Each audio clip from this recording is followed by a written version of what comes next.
All right. We're You good ready to to go, start? Jim. Okay. Listen, first let me tell Dylan how much I appreciate his help. He provides all of the knowledge about how we're doing this, and without him, we wouldn't be anywhere close to being able to do this.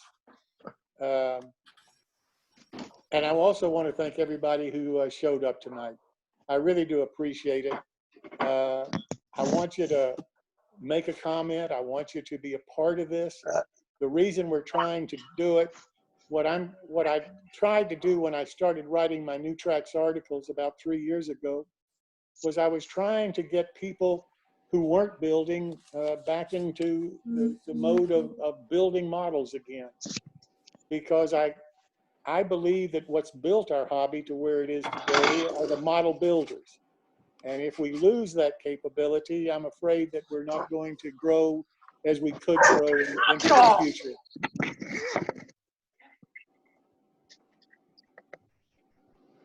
You okay, Dylan? Yeah, I'm okay. Okay.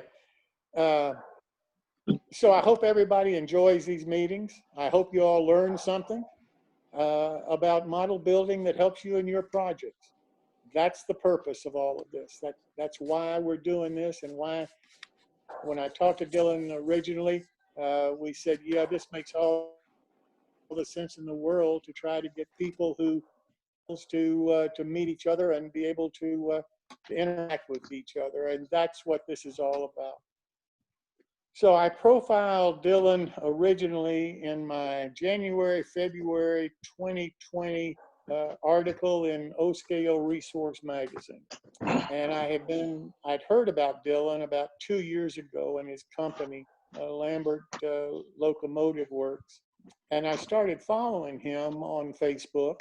And then I found out what he was doing, and some of the import he was involved with and the manufacturing he got involved with, and thought, this is somebody that I really need to keep track of. So I hope you enjoy meeting him. And with that, Dylan, I'll turn it over to you. All right. Thank you. So everyone connecting, everyone could see me. Hi, Dylan. How we doing? Okay. So Dylan, where are you located? Leicester, Massachusetts, right outside of Worcester. So I'm basically in the middle of Massachusetts, smack dab in the middle of it. I guess the first thing I want to say is I was hoping a friend of mine would be here. I'll just tell him, I'll just say it anyway, because I'm sure he'll see the video afterwards. Dan, this is all your fault. So if you guys have ever heard of Dan Bigda, he actually is the one who got me into ON30.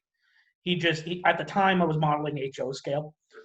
This was about 5 or 6 years ago now. I was still in high school. And for my birthday, he bought me a consolidation and a gas mechanical and a caboose and some hoppers. I'm like, oh, this is neat. I can reuse my existing track. Oh, awesome. And so that kind of is what got this started with ON30, because I started doing research and just going, oh my God, this is amazing. These people are, what you got to remember about ON30 is rules. I don't know the meaning of the word. It's whatever you're comfortable with. So if you want something that's super detailed, you're good. If you want to just do something simple, you're good. Nobody's going to judge you, because as long as you like what you're doing, you're good. I got into the manufacturing side by accident. I think it was a complete accident, and it's a good thing that it happened. I just happened to get involved with a guy named Kevin Maycomber. He owns Narrow Gauge Modeling. I happened to meet him at a train show. So we got to talking, and he's a good enough guy. At this point, I consider him one of my best friends, but at the time, I really didn't know him. So I was looking for stuff to do for myself, and then we had like 3 or 4 manufacturers get out of it. It was like Boulder Valley, Dallas decided to retire. Backwoods Miniatures, which was a huge one, he got out of it because his wife got sick. There was a few others. Ozstein kind of cropped up on my radar, and there was a few others. But what made me realize it, I was just talking to Kevin at one point. I'm like, wait a minute, why can't I do this? What's physically stopping me from becoming a manufacturer? And the answer was, well, there's nothing stopping me from doing it. It's a matter of needing to know what to make, what people will want. And that took a little bit of time. Ended up doing a poll in the ON30 group on Facebook, and I got a huge amount of reaction to it. Just trying to figure out, hey, what's out there that people want to see. That within probably 2 days, I got about 2,000 individual responses to it, I think. If I remember correctly, I thought it was an insane number at the time. So I'm like, that's a lot of data. So I'm like, you know what, maybe there is something to this. So I started working at it. It took me a while to get to it. One of the things I want to do is, let me see if I can show you guys. If you guys can all see this, this is basically my CAD program. So what I learned pretty quickly is I cannot scratch build to save my life. If it came down to me and saving, I don't know, the president's probably in big trouble because I can't scratch build. I tried, and I'm like, you know what, I don't have the fine motor skills. I'm a little bit twitchy. I have my own issues that I'm like, I'm not the best at it. So where can I go?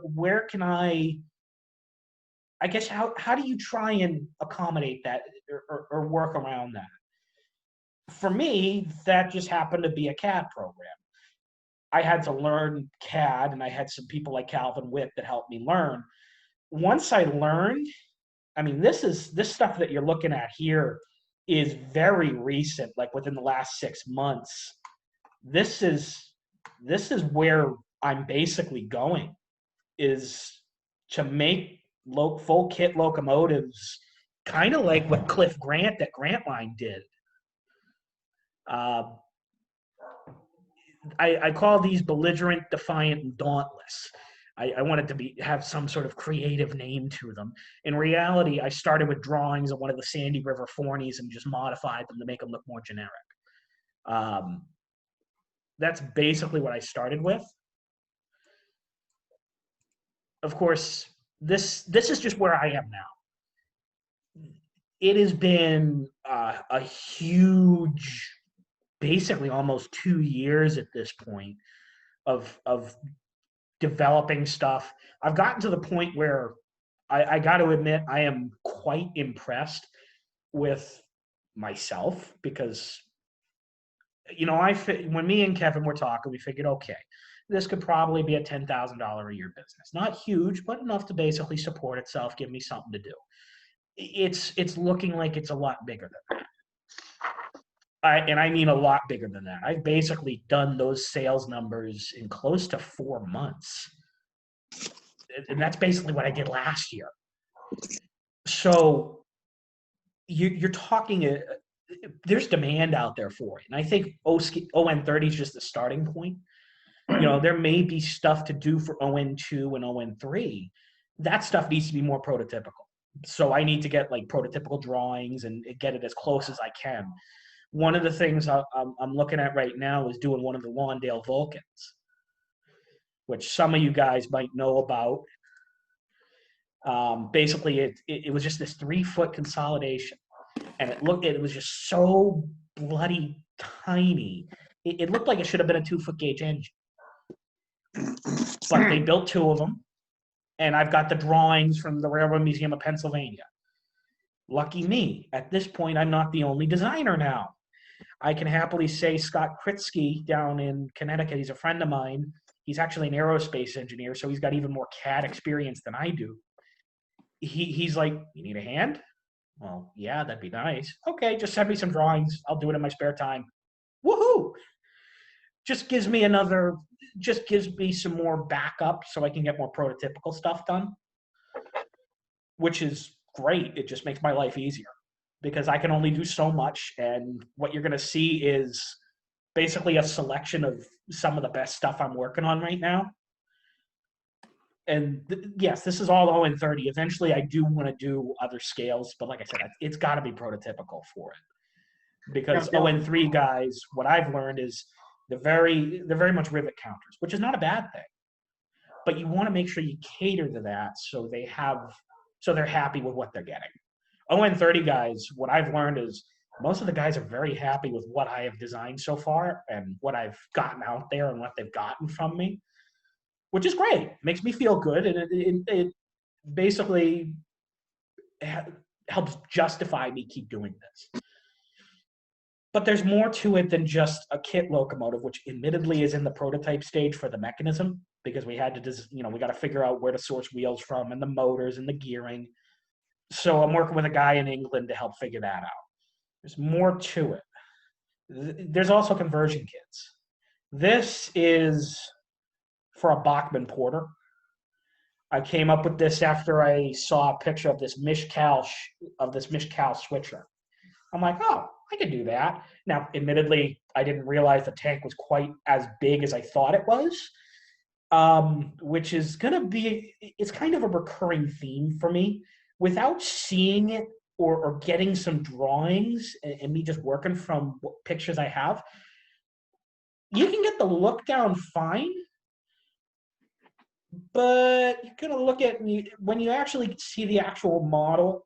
It's kind of like, oh wait, that's actually tiny compared to this over here, and I've made that mistake. My Type H1, it's a critter that I built or I designed, and it's out in the market now. I saw this picture of an old Tom York kit, and I'm like, I want to build something like that. That's awesome. But I used a gas mechanical as a reference for my dimensions. It's about half the size of the Tom York engine. And I'm like, ew, okay, that's a problem. Not the end of the world, because, the Tom York engine, I'm just going to come out and say it. I actually own the rights to the Tom York engine now, the Junkyard Dog. Tom and I are working on getting out, the masters squared away so I can get it back into production. Eventually there's going to be a proper press release, but you know what? I want to say it because this is one of those things I want to just go, hooray, I have a Tom York kit in my lineup because Tom is a fantastic designer. But ON30 is a lot of conversion kits. People like to be able to modify what they get. If you went into the ON30 group on Facebook and you looked at some stuff like what Al Judy is doing or what Alan Carroll is doing, Littlefield is doing, there's a lot of creativity that goes into this, and I love it. I absolutely love it because I get ideas from people that I haven't even thought of. But you want to give people something that they can do the conversion work. So I already had a cab because basically, thanks to technology, you can make a single piece cab that all you got to do is paint it and install it. Makes life a lot easier, especially for newer modelers who are getting into it, who want to have success at a first project. If all you got to do is paint it and put it on, you're in good shape. But then for the more experienced guys, if they just want an evening project or just something simple, it gives them that option. But this here, basically, I've designed everything on here. The bell, the air compressor, these are all parts I designed myself. Because that's one of the things I learned early on is I basically have to be as self-sufficient as possible. If I'm going to do this, I need to be able to source my own parts. I can't, you want to limit as much as you can how reliant you are on someone else. Not a bad thing to be reliant on someone else, but if something happens with them, like let's say they go out of business, well, then you're up a creek without a paddle, especially if it's something like a mechanism that you get from them. You're kind of screwed. So you got to figure out how to be as independent as possible. And lucky for me, I know enough manufacturers at this point that I can be independent. It makes my life easier. But there's also this. My first product that I came out with was actually a slope back tender. Some of the ON30 guys probably recognize it. This is actually its current version. I actually got some feedback on it, and based on that feedback, I made a modified version. And I'm like, you know, I can make a frame for it. I can basically make this a full tender kit. The trucks are the only thing on here I didn't design. It was actually designed by a kid named Aaron Levering. He came to me and he asked me for my opinion, and I just said to him, like, Aaron, you basically just designed exactly what I was trying to design myself. What do you want for it? That's basically what I did. Is I basically bought the design off him. You know, he did it for himself. He's like, yeah, sure, I'll sell it to you. I'm just like, hooray! Now I've got an large bar truck in my lineup. But this was basically my first product, and I came out with that, and I just said, you know, this is what it's going to cost. It was like the body was like $20, and I was casting them myself in resin at the time. I got about 30 orders in 2 days. And I just said, okay, emailed everyone. Okay, here's how this works. I had cast up 10 to begin with. I didn't expect to get triple the amount of people who want one. So I'm casting them up as fast as I can. I will let you know as soon as it's ready to ship. And they were all fine with that. I was actually surprised I didn't have anyone get angry at me. Someone actually said to me, he's like, well, you're the new guy. You probably didn't expect to get that much attention. And I didn't.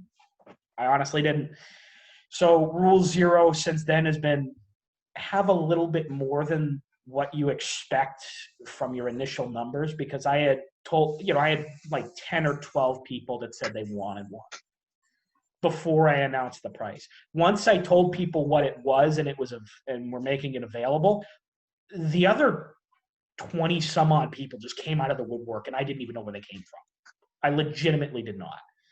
And that just surprised me to no end. But on the topic of cabs, so I work with a company called Sculptio. They basically do contract 3D printing. And what I've ended up finding out is they make stuff out of nylon as opposed to resin. I have my own printer, and I can print my own stuff. But what I've learned is the nylon is so much superior to resin. It doesn't warp. It is very difficult to break. I use the same material in trucks without issue. And I've been having Larry Burke torture test a set, and whenever I've asked him, it's like, yeah, no, they work perfectly fine. I don't know what you're worried about. And they work. So great. Fantastic. Makes my life so much easier. Makes me happy. But you can do the same stuff with cabs. And one of the things I figured out is, okay, a laser cut cab kit costs you X. 3D printed cab, basically assembled, ready to print, or print it, or ready to paint, basically costs you X plus 2 to 5. I looked at that. I just said, you know what? That's worth it, because that for the new guy who's just getting into it, that eliminates a hurdle because some of the cab kits that are out there are great, but they're complicated as all hell. And you want this to be simple. So that's kind of why I just said, okay, let's do single piece cabs. This is the more recent one. It's just for a Heisler. The recurring theme you're going to see here is I do a lot of ON30 stuff. And this is just that Bachmann Heisler that they have. This is, like I said, this is more recent. I'm waiting for the prototype to show up so I can test fit it. I've got the locomotive disassembled and ready to go. This here, then there's been some more recent stuff too I've been working on. This here, assuming you guys can see it, you're going to look at this and go, Dylan, that's just a pile of parts. And that's actually exactly what it's supposed to be. The idea, and I had a few people come to me and say, you know, moguls are cheap. Like you can get one for anywhere from $20 to a trash one to $60 for one that's basically pristine. Can you make a backdate kit for it? Okay. That's basically what I did here. I did that last night. One of the other things that you're going to find with me is I'm quick with CAD. CAD, I could do something. I could have a whole kit designed in an evening, and so I've got a backlog of stuff ready to go out. It's just you need to test it, and once it's tested, it's just a matter of putting it into production. So I can move pretty quickly on some of this stuff, which is what makes it so interesting, and for me, what makes it so fun. Let's see, what's this here? This is just some rolling stock I've been fiddling with. The idea is, there used to be a four-wheel manufacturer called Slim Rails out of England. They did some four-wheel rolling stock that was really simple to assemble. I kind of looked at that and went, they're out of business now because of health issues with the family. Can I do something similar? So that's something I'm experimenting with. That's the shovel nose. This is probably where I've been having the most success lately, is small diesels. These are from left to right. The W1, the middle one is the type B, and the one on the right is the type H1. These are all mechanisms I could source myself. So I source them from Europe. They're actually trolley drives in HO scale. Well, whoever designed them is a bloody genius. They managed to fit flywheels in them. They're some of the smoothest drives I've ever seen for the size. So I designed these locomotives around them. This one here, the one at the H1, that's the first one I've gotten out so far. I think, I've sold like 20 of them so far, which for me, one of the things you've got to remember when you're a manufacturer is the more stuff you have in your catalog, the more often people are going to show up to buy something, but they're always going to buy one of this, one of that. The broader the catalog, the easier it is to have repeat sales, which is, I've hit that point where I think it's the more stuff I'm adding, it's just growing. And I think that's part of the reason I've been so successful. The middle one, the type B, I shortened that cab in this. I haven't had a chance to update this file with the shortened one. It's just because when you look at it, that cab overhang was kind of silly. So I shortened that down to probably just behind the rear axle. It make it look more symmetrical. So there's that. And then the W1 is a radical evolution of the first critter kit I came out with. Basically, totally redesigned. The only thing that's really similar to it is the cab structure. Everything else was redesigning. And I think the hood doors are the same too. I think, if I remember correctly. I don't think I redid those. But one of the things I've also figured out is you got to have it. It's got to be simple to assemble, so that way anyone can do it and anyone can enjoy it. So one of the things I'm looking at, and I can already hear. I can hear the scream. I can almost hear the scream from Hubbardston now of Kevin telling me this is a stupid idea.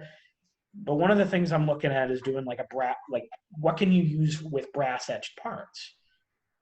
Because those parts are basically cut it and fit it.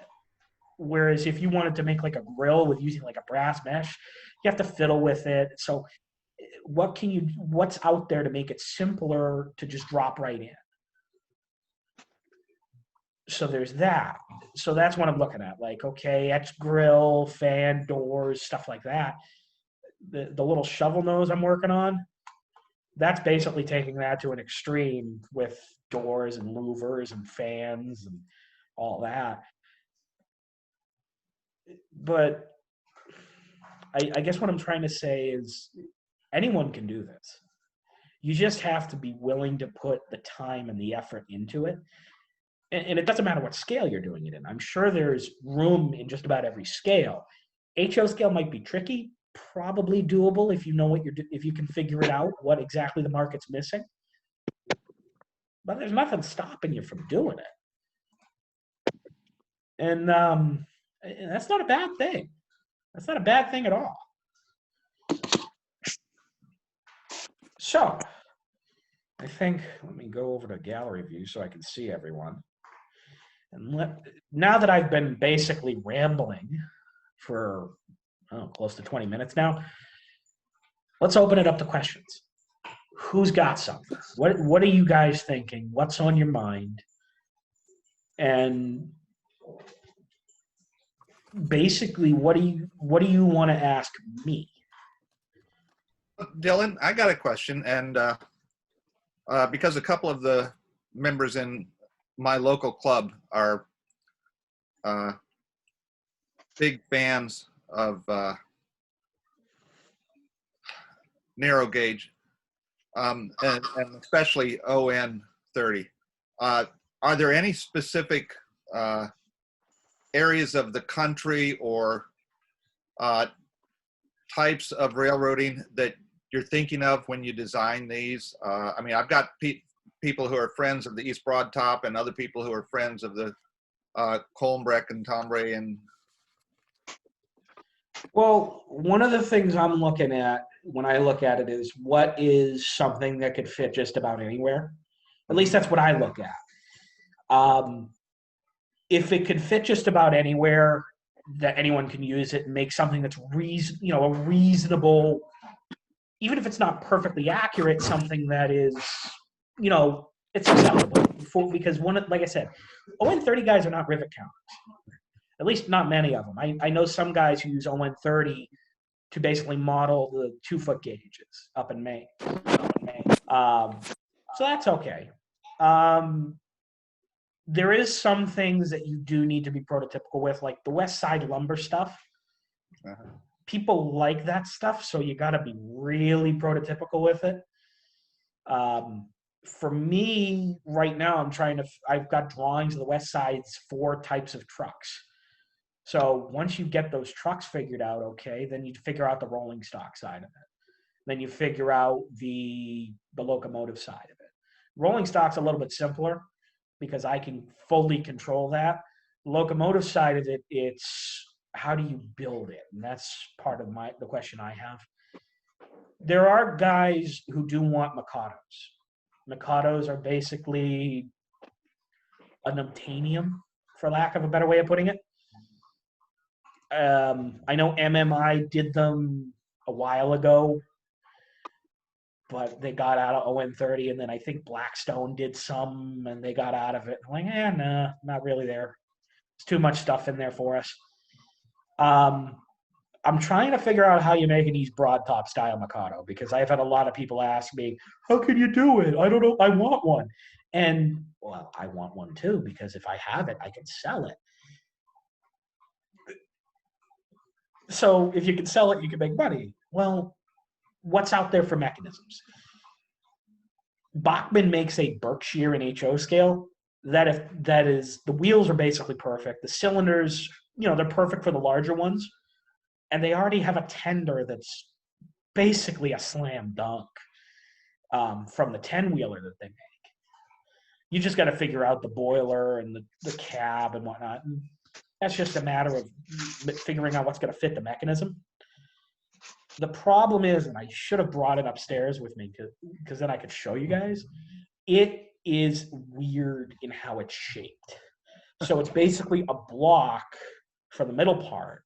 Then the back of it's tapered, the front of it's tapered, and they're not consistent either. Like when you look at the boiler from the stock engine, it looks more or less straight, but how they built that mechanism makes it tricky. So I have to actually bring in somebody who's got more CAD experience to help me make the boiler. It's one of those things I need to send to Scott to say, Scott, put that CAD experience to work. Can you make a simple block that's more or less accurate so I can design around it? That's basically what I need to do to make that work. Hold on. Somebody's trying to join. Okay. Do you have one of your kits or a cab there that you've made that you can show us? I should have thought of bringing it upstairs. I'll be totally honest with you. I am not batting 1,000 right now. I should have thought to bring it upstairs. I did show the CAD drawings, which I can pull those up. They're not that Heisler cab. That I'm waiting for it to show up. I'm just any of your models that you've got. I'd just be curious to see what the actual 3D printer can do with your drawings. Give me just a minute. Let me actually go grab one just so I can show you guys. Give me just a sec. I'll be right back.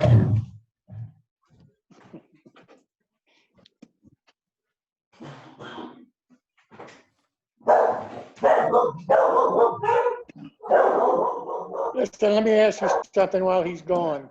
I'd appreciate any ideas you all have about where you think we could take this kind of a program. Because we have other people lined up now for probably the next month or so. And I'm willing to spend the time and the effort of trying to put these together and, find people that I think might be interesting and that kind of thing. If you think there's an audience out there for this, what is your feeling about having these kind of programs on a regular basis? All right. I just remembered, oh, hey, wait, the cabs are sitting on the other end of the table. I reserve the right to have a moment. Hold on just a second, Dylan.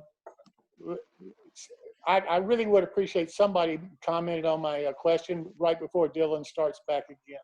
Well, Jim, one of the things that I've noticed that the OS check-in does twice a week, most of their guests have a layout and they talk with them for a while, and then usually using a phone, they'll go down and give a little tour of their layout.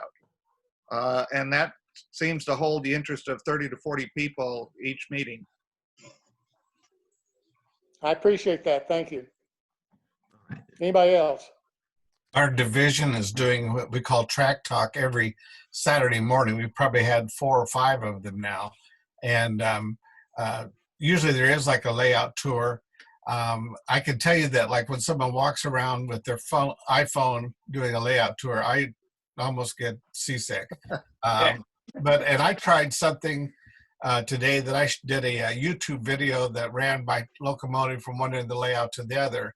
And I wasn't exactly excited about that, but one of the other fellows in the OpSig Zoom meeting did kind of just a picture show, like one picture after another of a club layout. And I felt that actually seemed to be easier to watch than either my YouTube video or someone walking around with their phone. Gotcha. Sounds good. Hey, Jim, I can kind of chip in. I was watching the NMRA X thing, and to the point that was just made, they did a little layout tour. And I'm not a particularly queasy guy, but unless you have a steady cam, those are really tough to watch. And I think what we're going to see here is a little divergent as far as getting guys together in a forum like this. And if you have a specific topic to talk about, I think they're great, and they're great to keep us all together and keep us touch base. When you start doing layout tours or very specific modeling things, you really got to go to more pro gear. And it's something that I'm being forced to drive down the road on as far as, going into the future. But you need presentation software, and you need cameras and a whole lot of things that some people probably won't have, or once people get them, then there would be an audience for it. But to your question, a get-together like this in a like-minded group that you've narrowed your market a teeny bit to with a specific topic, I think are very helpful. Well, Chris, one thing that we've found out in some of our meetings, and Tom, this might help you too, depending on the type of phone and how comfortable they are with using it, most people, when they log on to a meeting, they're using their screen, and it's just like a selfie, and they try and use that to film their video, but they can't see what they're doing. If you flip it to use the camera on the back, it's easier to see what you're presenting and hold it steadier while you're doing it. It's one of the things that a couple people have done during some of the meetings I've been on, and it alleviates some of that queasiness. The camera on your back of your phone is a better camera than the selfie camera too. Trying to think of well, the other thing is like everybody's yelling at the guy, your thumb is over the lens. Seems like that would be a problem. Now, there is a learning curve with it. But you know, all the technology when stuff and skill learning and all that sort of stuff is good, but I really like when people talk about how they got into railroading and why they're doing what they're doing and what keeps them going from day to day on whatever they're working on. I've seen thousands of videos on how to weather strip wood and how to paint a building, but what I miss is the personalities and why are they doing model railroading or building models, and where do they get their satisfaction? I agree with you 100%. It's Yeah. I think that would be a very good. When I was teaching, one of the most one of the best tools I had for my students was doing independent critiques. So someone, I taught a scientific illustration class, and so people would put their illustrations up on the wall, and they would give a little brief talk about, like, this is why I'm studying macaws right now or whatever. And then the class would all just sort of talk about what they think of the work and what they think of the basis. And, people will post on Facebook all the time, oh, here's this model I just finished, what do you think? And maybe you get a little bit of review, a little bit of feedback, but because you're not having that face-to-face interaction, you're losing a lot of the benefit you get from having a real critique. And so, possibly figuring out a way of doing something like that, where it's like, hey, I've been working on, trying to make an 0-30 Mikado or something like that, and people being able to talk about it could be really beneficial as well. Could be really entertaining. well, Nice. I agree with that. And see, that fits in exactly with what my goal in all of this was. I'm not trying to appeal to every model railroader out there. I want to appeal to the people who want to improve their model building skills. I want to appeal to the people who want to learn new techniques, who want to meet the guy that they've never met before and see what he's building and how he's building, and be able to have a conversation like we're having now with that guy. Don't just show me what you're doing. Tell me how you built it. Tell me why you built it that way. Tell me the techniques that you use that I may never have even heard of before. That's what I'm hoping to come out of these kind of meetings. Yeah, I think one of the big things that I've noticed a lot is the personalities. When you include a lot of personalities in these groups, then you get a different flavor for it.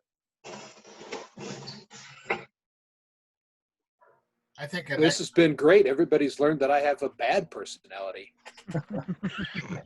So there's that. Join the club. I mean, Yeah, in print, you thought I was a all good right, guy. Dylan, Now you know better. Dylan, that's right. Dylan, we're back to you now. Thank you, guys. Okay. So, in my own not thinking, let's just put it that way, I had the cabs literally on the other end of the table from me.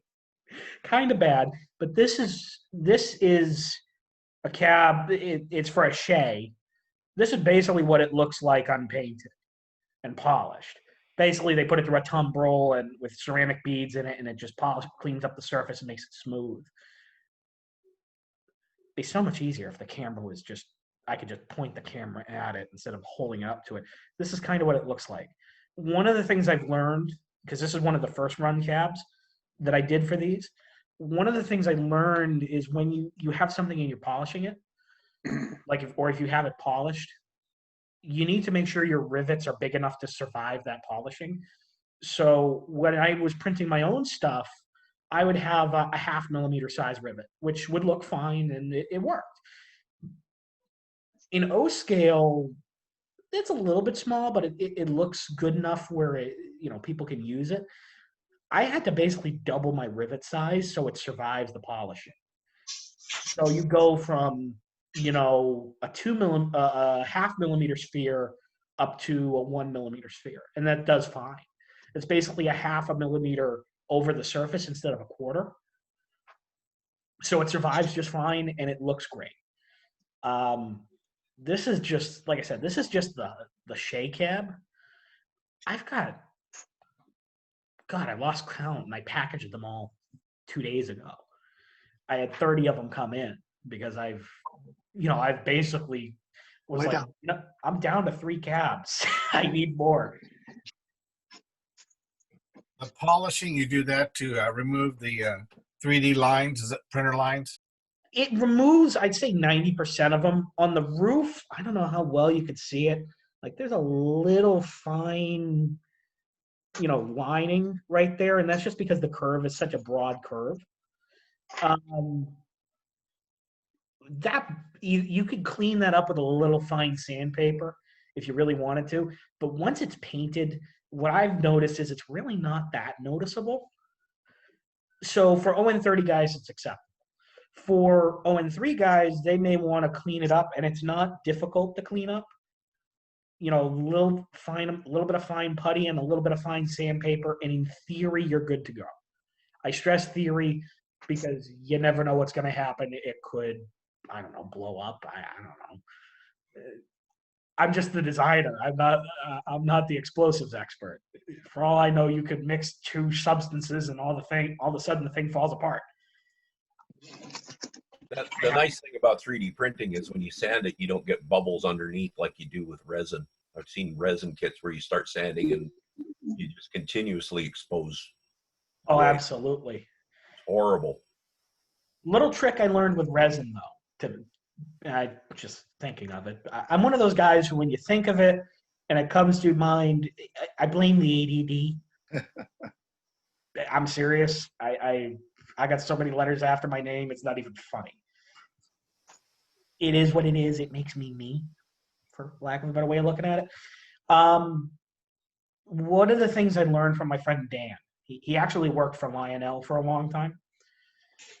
He does rail car leasing now, so kind of an interesting jump in careers, but he did it, and he does it very well.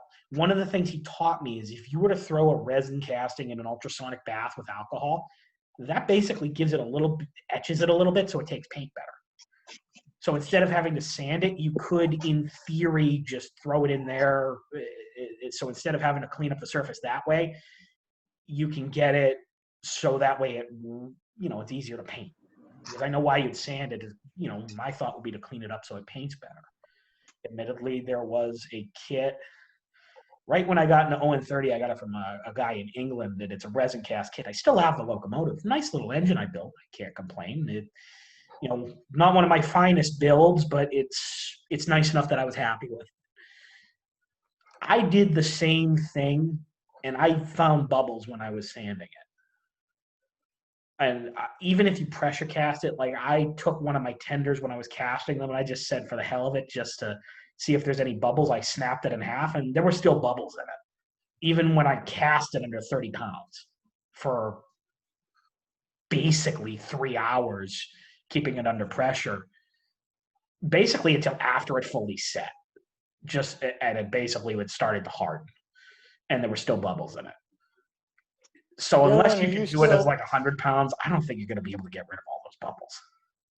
Yeah, resin casting has really improved. Oh, it absolutely has. One of the guys I use does phenomenal. If some of the HO guys may have heard of him, is Bruce Gavins from Pacific Northwest. His castings are phenomenal. I have yet to find a flaw with his castings, but he does it like an injection molding, and he explained it to me when I first started talking to him. I'm like, okay, he basically just sounds like you just described injection molding plastic. But the guy worked for Mattel for most of his career as a toy builder. He ended up as a vice president, but that's where he started. He started in the model room. So that's where he picked it up from. And it works. Have you ever tried the acetone to soften the... Interesting story with that. Yeah. I melted it. Okay. Too much acetone. I melted it, and I was trying to strip some paint off it so I could fix it because I screwed up the paint.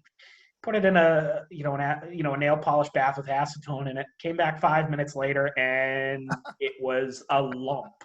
And I'm like, oh shit! Now I got to explain to my mother how I destroyed one of her nice Tupperware containers. It was not a nice conversation. Let's just put it that way. I'm still scared of her from that. Some of the miniature guys that do like the Warhammer type things, they put it in they try to create an acetone cloud in a vessel, and they let the vapors do the softening. They don't dip it in the liquid. I didn't know you could do that. They have commercially available foggers. I've got like 2 of them. They work okay. Didn't know you could do that with acetone. All right.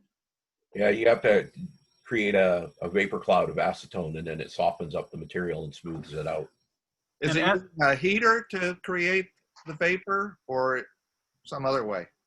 The ones that I have use a little ultrasonic fogger, Okay. but acetone, if it's in a warm room, it'll make a cloud itself. It'll do it Uh-huh. on its own. Dylan, have you thought about making custom chassis for some of your projects? I mean, you talked about finding stuff, how difficult it is, but Yes, I have. The Defiant and its associated derivatives. I'm working with Mark Clark over in England to actually figure out the mechanism. I already designed the frame. And the frame, thanks to nylon, thank God it exists, it's tough enough that it works great. It's just a matter of where do you source the right size motor from? Where do you source the right size gears from? Where do you source the wheels from? That's why I went to Mark and I just said, Mark, I don't know a bloody thing about wheels and gearing yet. You do it for your day job. If I sent you the prototype, do you think you could take a look at it? Oh, yeah, sure, not a problem. Just send it to me. He has it. It ended up at his neighbor's somehow, but he got it. And he's working on it when he has time, which is fine by me. But that's what you got to look at is where can you get these parts?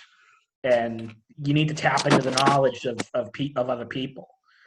If you look at the British market, there's a tremendous amount of wheels and gears and motors available. I know, that's why I went to Mark, because he knows it and I don't. People go nuts with that. Or the photo etch builders. The photo etch chassis for British prototype. Yep, there's a guy, Neil Sayer, he actually made an etched brass Sandy River Prairie, and I have it downstairs kind of partially assembled. Difficult to do, but it looks fantastic once you get it running. Yeah, it's like the backwoods miniature stuff. Oh, absolutely. Dylan, I know you were thinking about using magnets to hold some of your parts together. How's that going? So I'm kind of got the idea after I was thinking about it at first for the box cab that I've got working on. Then I saw what Athearn and Dalpool were doing. And I just went, why not? If they're doing it, I can do it too. So all I did is I just made a little frame. And I've got some rare earth cube magnets that I managed to find. I'm just going to put the frames with them, put the magnets with them, and sell them as a little kit. I'm going to put them with some of my cab kits too. And what I learned from testing it, once I got the magnets and the prototype frames, is you really just need one. 2 magnets is a bear to pull apart, especially if you've got 2 in each frame, it sucks. It really sucks to pull apart. Like talking, you might as well get a small screwdriver and try to pry them apart. It's that difficult. So great to hold stuff onto a chassis. So like what I'm going to do with the box cab is I'm going to give those with the kit. So you have a way of mounting it to the frame, and then you can just easily remove it to get access to your electronics and whatnot. It just makes it easier because I couldn't figure out a way to put screw boxes into it where they would actually go through the molding process and survive. Basically not lock the casting into the mold. So that's basically what I'm going to do. You're going to have to put it together with like a 2-part epoxy. Not a big deal. I think most modelers anyway, know how to use a 2-part epoxy. So that's a simple solution. The only thing you're going to have to be careful with is making sure you put the magnets into the holders the right way. Just so that way, just because it would probably be a little bit annoying if you put it in backwards and then they repelled it instead of holding it together. I'm going to be putting it with some of my cabs. Like the trench locomotive cabs I got for the little Bachmann trench locomotive that came out. I don't need it with those because I have screw pads in those. And you can put screw pads in with these 3D printed cabs pretty easily. Some of them mount very weird. Like that Shea cab that I showed you guys earlier.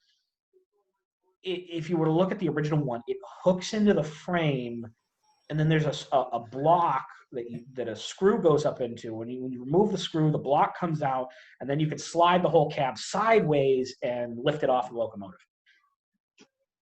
I don't know why they didn't just figure, why don't we just put some regular screw holes in it? It's kind of a weird way of holding it, but then the cab you don't have to worry about the cab coming off. But then when you replace it, it becomes a little bit confusing. Like, how do you mount it so it stays put? And I think that's where the magnets are going to come in. Basically, you just put the fastener. So if you were to put the fastener on one of these sidewalls, like right up here, you just put one frame in the top, epoxy it to the wall, and then you epoxy the other one to the frame of the locomotive, and then you just let them set. And when you're done, you just pull it apart. So in theory, that also means that, let's say you want to, I don't know, throw a figure in the cab, or you want to super detail the cab, or you need to fix something in the cab. It just makes it easier to pull it off, so it's not a bear to deal with. It simplifies things, and that's the goal. I want my stuff to be as simple as possible, so anyone can do it. I want it to be simple enough so my father, who is not a modeler, can put one of my kits together and do it right.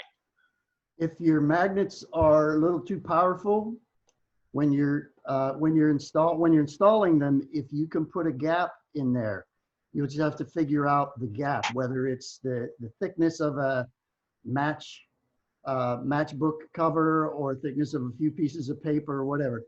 The magnet's strength is not, non-linear. The closer those two magnets get, the more strength it has. So if you can put a little gap in between those magnets when you install them, you'll find that sweet spot where the cab will stay on nicely, but you won't be bending things to get it off. Good tip. That's actually a good point. Well, and be sure and check with your buddy at Lionel, because you'll find, if you spend a little time in the business here, that every time you make it idiot-proof, we'll come up with some better idiots. Smarter idiots. I had a good friend who was a rosin kit manufacturer, and he got just a really nasty phone call any number of years ago because the angle of his roof, according to this builder, wasn't right. And he looked at it, and it just took him the longest time to figure out that this guy had just glued the roof on upside down.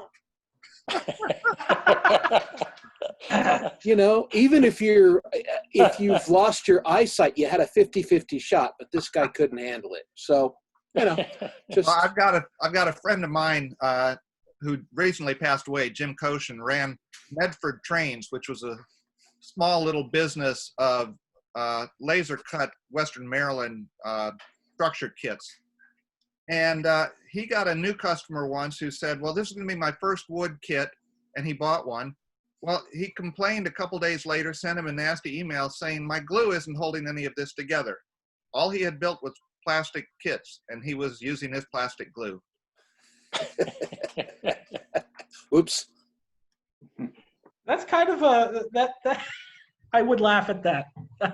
That is kind of funny. He did, but here he had an unhappy customer, and Jim hated unhappy customers. So how do you break that to him? Like, you're using the wrong type of glue. Yeah. That's kind of, I would have loved to have been the fly on the wall for that type of conversation. That would have just been funny to watch. Well, and those are good teaching opportunities. In any customer interaction like that, you have the opportunity to make an enemy for life and somebody to badmouth you, or make a friend who is going to bring you a whole lot more business. And, it's, having done this for a very long time, it's very tempting to go, are you stupid? And the answer might be yes, but that's not your call. Your job is to help them be less stupid and feel good about it, the process. And that's, I counsel any manufacturer that's how you have to interact with, and again, it's a lot easier to make friends by being polite and walking them through maybe what they didn't do. And, you know, I guess the follow-up to that story is once the guy realized what he had done wrong, and of course Doug sent him a brand new roof and said, here's the problem. This guy became a very good customer and ended up buying everything Doug ever produced. But, you know, it didn't start off very well. Yeah, when I used to work in the industrial safety industry, I would always tell people when I was giving lectures, you can't guard against ignorance or malice. You won't hold together. And so what I ended up doing, instead of just saying that, I also put together a lot of instructional videos and instructional sheets on, you know, if you can't guard against ignorance or malice, your next best thing you can do is have training and have some sort of like level of introduction to materials or whatever.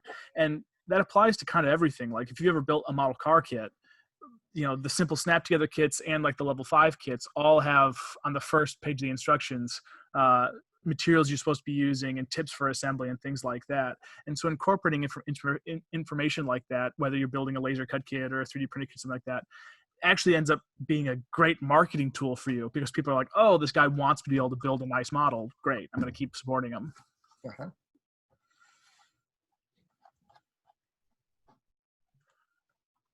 Yeah, that's probably something that Jim could have done with his kits. His instruction sheet was aimed more towards an advanced modeler and usually said, here are the pieces to make this part, put them together like this photo, and then you end up with a lovely kit. You can't expect the instructions to be everything. Like one of the things I was pointed out is, and one of the things I learned from basically my father is it doesn't matter what the book says so much as you need to make sure you understand that it's right. If there's something wrong in the instructions, you got a bit of a problem because then you can't guarantee that you've done it right. It's all comes down to how do you write it. It all comes down to how do you portray that information in a way that's understandable. I think back to something that Dan and I did. When I first met Dan Bigda, I was helping him with his layout, and he was putting in a new module, a new section of the layout. So we brought it up into his loft. He's basically got a 2-story building on his property. You know, the first floor is his workshop and his garage and, you know, his office.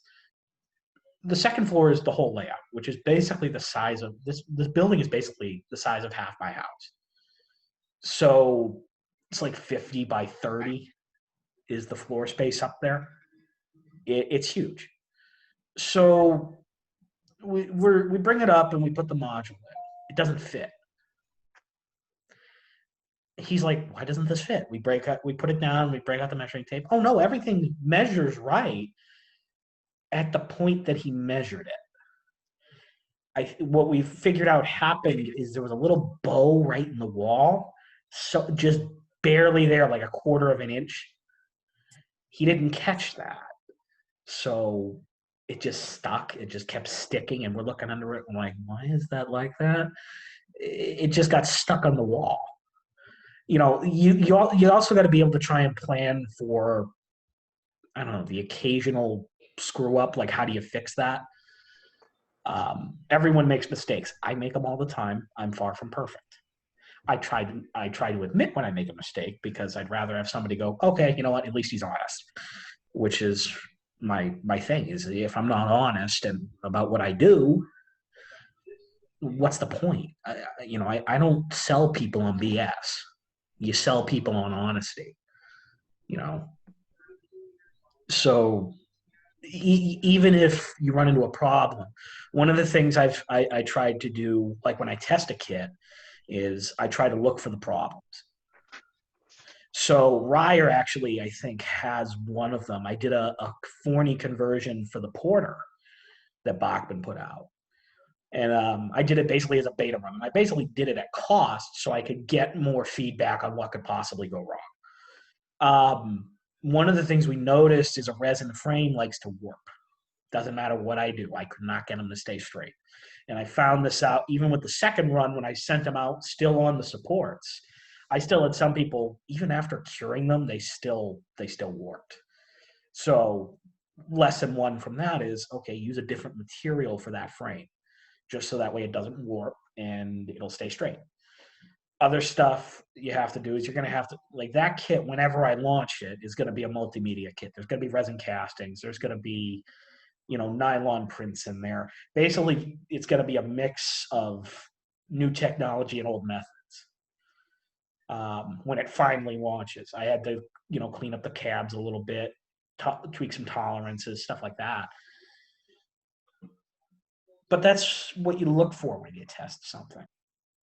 Where can you go wrong? Like if I can figure out where I would go wrong, I can guarantee somebody else would probably make the same mistake. And that comes with anything, with cab kits. Like when I was doing the laser cut cab kits, I was working with Steve Milley over at Railscale. He was cutting them for me, and we were going through, and what I would do is I would basically try to break it. So I would figure out, one, where would it break? Where's the most likely place it would break? And two, how can you avoid that? So one of the things I figured out, like on the Porter cab kits, which I actually still have one or two of those left, I'm just going to, probably give them away at the Harrisburg show, is right on the roof of the cab, right where the roof meets the sides of the cab, that's where it's going to like to break. So there's strip wood in there to reinforce the cab. So you have to cut your strip wood up and cut it to the contour of the cab roof, so that way it doesn't break. So it's got some extra support there. When we were testing the cab, I've got a little vest pocket consolidation. Like, who here has heard of the old roundhouse, old time 280s? Kind of a rhetorical question, because if you haven't heard of them, I'd be surprised. They basically made these things in the millions, or however many they made. The fact is they're all over the place. That was one of the first HO scale models I ever saw. So I did a conversion kit for that. One of the things I had Steven do is cut me a cab for it, so you could just drop it on the old boiler. I made domes that went over the existing domes, stuff like that. And one of the things I realized pretty quickly is if you have openable doors on the front of it, the material on the side is so thin that it wouldn't support it. It wouldn't support the roof. It would actually warp and snap. So I just said to him, like, dude, both of these test kits that you sent me failed. And I'm not even sure if it was my fault or not. Maybe if you have really fine motor skills, you could get it to work. But to be safe, I just had him throw solid doors in there, just so that way you don't run the risk of it breaking. So if you know where the failures are going to be, you can plan for it. But that's why I try to send the test runs out. That's why I want to do these small little test batches. It just gives me data to basically know, okay, one, is it a good idea? Two, is there going to be a problem? And three, if there is a problem, what do I need to do to fix it? It's that simple. And I think the same line of thinking can apply to anything. That's just my thought anyway. Okay, what else do we have for questions? Dylan, I noticed that you imported one locomotive from a builder in Taiwan. Do you plan to continue doing that kind of import, or are you going to stick to your own cab design? Oh, no, I'm still going to import the Haskells. So I import an ON30 prototype Baldwin Prairie Tank engine that's used on the Puffing Billy Railway in Australia. I can bring them in so it's cost effective, and I've sold, I haven't sold them, I've sold like 20 of them so far. I still have people asking me questions about them because it's something that a lot of people don't know about because they really didn't know Haskell existed. And one of the things and yes, I will keep bringing those in because that is one of the best running locomotives I've ever come across. Is it a plastic body with die cast weight inserts? Yeah, it is. But for what it is, it's supremely well detailed. It runs phenomenal. And it's really easy to basically take that, and if you wanted to, say, add DCC and sound to it, it's an 8-pin plug under the top of the boiler. The top of the boiler is removable, and the PCB is right there. So you can just plug a decoder right in. You want to add sound, there's 2 solder pads, and then there's an additional 2 solder pads in the tender tank. You just pop the top of the tender off. Your solder pads are right there. You can solder the speakers right to it. it makes it very, Kieran's guys thought very well on how to make a simple locomotive that runs very well. Now, I would love to see a saddle tank on it. I made a saddle tank conversion kit for it. I'm just waiting on the next batch of NAs to show up, which, thanks to the virus, the whole shipping situation is a mess. So it's just a matter of when they show up. That's all. But I am going to keep bringing those in as long as I can. Do you have plans for other locomotives or other rolling stock you'd want to import? Yes, if I can find it and I can bring it in, yeah, I'm going to bring it in. But it's also got to be something that ON30 guys are going to want. Mm-hmm. I know there's a company, I think BMO is their name, over in Europe, and they do a lot of like Swiss prototypes for OM scale. There might be something there. I'd have to look at it. What I really would want, what I'm really going to have to do to fill the gap, though, is I'm going to have to do kit locomotives of my own. Mm-hmm. I'm going to have to work with people like Mark to figure out the mechanism side of it. So I come back to the inspiration I got from, what Cliff Grant did. He basically did, if you guys know the ON3 tank engines that Grantline did, those basically all had a common mechanism. And that's what got me thinking, wait, if you have a common mechanism, you can make any number of combinations. And that simplifies your logistics train. It just makes it easier. So you have a common mechanism kit, and then you just build whatever on that common frame. Will there probably be other frame designs? Yeah, I can guarantee you if we go ahead with the Lawndale engine, you can't just take that same mechanism kit from the Defiant and put that on that, because the wheels are different. So you're going to need different gearing. It's going to need its own mechanism kit.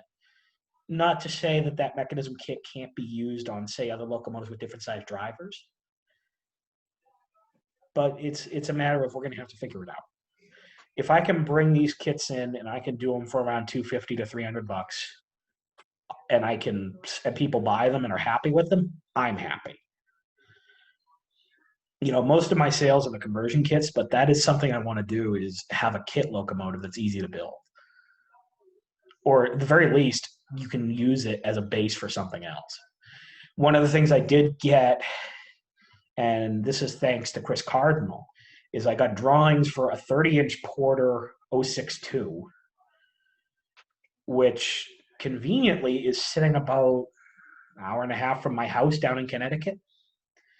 The same engine is down there. It's been abused like you wouldn't believe. I'll be honest with you. If I could convince them to sell it to me, I would just go get it, bring it home, and clean it up. It's never going to steam again on that boiler because there's a hole the size of my fist through it. But it's just, I have the plans for the engine. Well, before Cliff passed away, I do know he was working on doing that same locomotive. And I know some of the parts were made, like the trailing truck, the bunker, and I think a few others. I never saw a complete kit. I've heard rumors that one or two got out, like somebody built them. So maybe they did get out and they weren't out long. I don't know. I never knew Cliff, so I don't know exactly what he did. He was well before my time. But if I can do kind of what he did with a simple mechanism and in a simple locomotive that's easy to assemble, and people enjoy it, that's all I can ask for. And I guess that's what this all comes down to, is if people enjoy what I put out, they're going to keep coming back to me. And that repeat business is going to give me a reason to keep going. Not that I'm not going to keep going anyway. I'm just going to keep doing this because, if anything, I find this quite therapeutic. If that makes any sense. I think part of it is just because of the people I've met. I've met some of the best modelers I've ever known just because I started doing kits.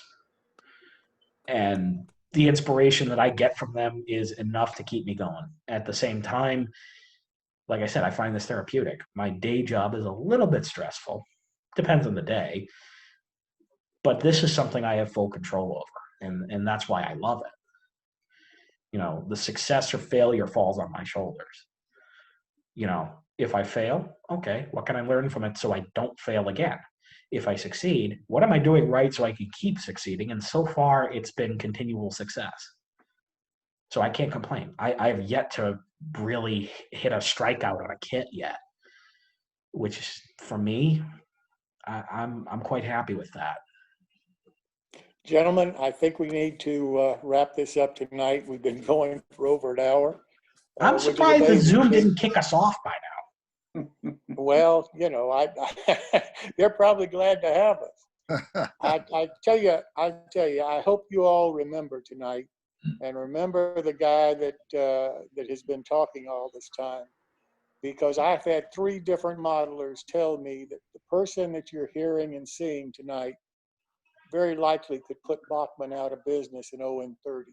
That this is the guy in the future that you're going to go to for your models, particularly in 0 and 30. That he has the ability, he has the drive, and he has the connections. That it appears that what the philosophies that he has and his motivations, he's headed for really great things in model railroading, and particularly in the world of 0 and 30. So, Dylan, I can't thank you enough for working with me to make these visits possible. And I really do appreciate so much you being the first one that had the guts to stand up and meet all of these wonderful modelers and tell them who you are. I wish you the best. And gentlemen, thank you so much for coming. I can't thank you enough and tell you how much this means to me. I have a quick question. Yes, sir. Ryer Appleton, what is your background? Is that a model? No, it's just some picture I found online. My actual shop is completely trashed, so I had to hide my shame. It looked like it was a model. Yeah, well, I wish. Well, thanks for inviting us, Jim, and thanks for putting this together. And Dylan, I can't think of somebody I've been more fascinated listening to about CAD and ON30, neither one of which are in my wheelhouse, but very interesting, and I wish you all the luck. Thank you. I appreciate it. We've got work for Dylan, and Dylan knows because I was working with Dylan this afternoon on something. So, yeah, we'll keep him busy. That's a good thing. I can live with that. If you run out of ON30 stuff, just think about some of us that are really interested in 1860s. You know, I think I can do that. 1850s, 1860s, 1870s. That's a real void. Well, I think Bernie builds and cuts most of his own stuff already, doesn't he? Yeah, you don't have a choice because, you know, it's a limited market. However, you know, to Jim's point earlier, Bachman's not going anywhere. However, they're a big, ponderous company, and people like Dylan, who are lean and mean and can be quick and address niches that make 0 sense for a large conglomerate like that, can be very profitable. So, you know, gather up the 30, 40 guys that are interested in that time period. And if you sell them product, then, you know, you go to the bank and that's great. And then you do something else. And, you know, a Bachman or a larger firm would never have the ability to do something like that. Yeah, I agree. But, you know, look at what Bachman did with ON30. Yeah, well, and that's the thing. Our toy boxes were completely empty because none of us had any of that stuff. Now our toy boxes are full, and they're finding that they're not selling the number of units that they like to sell. Yeah. So they'll continue to do stuff, but it'll be slower. You know, it's going to be 2 and 3 years between big releases from them. It's just how it is. They're concentrating on HO&N right now. They're not even with the Williams line pickup, they're not doing much in O scale and doing almost nothing in large scale because the numbers aren't there for them right now. That'll change because, you know, over time the toy boxes get empty and we'll want more stuff. But in the interim, companies like Dylan can make hay while the sun shines. Yeah, thank you for the small manufacturers or the beginning manufacturers. Well, amen. That's where most of our best people come from. and I wrote my editorial in this last HO, tough times breed tough people, and most Cliff Grant would be high among them. He worked a day job forever, but he wanted to do this kind of stuff as his hobby and built it into a decent sized company. And that's how Atherton started, and that's how Clarence started at MDC, and on and on. Even Bachman, as big as they are, were once a small toy manufacturer. So, Speaking of which, Dylan, how do we find you? Well, I'm on Facebook at Lambert Locomotive Works. Okay. But I also have a website, lambertlocomotiveworks.com. The Facebook page is where I put all of the updates, like what I'm working on, stuff like that, just because it's way easier to update Facebook than it is to update a website. I'd hate to say it. Website maintenance, just for the record, while I don't mind it, it takes a while. If I need to add a page to my website for something, it takes me about an hour just to get everything set up, all the pictures together, all that.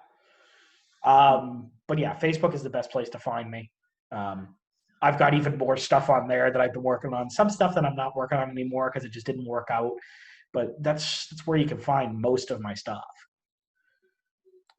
Thank you. You're welcome.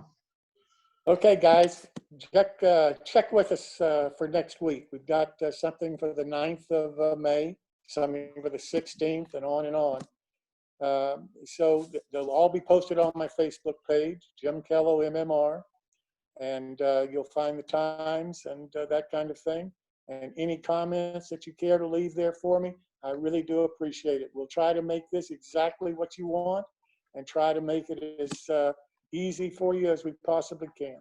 So thanks so much for coming tonight. That's it. Thank you very Dylan? much. Thank you, Jim. Thanks, Have a guys. good night, gents. Thanks, Dylan.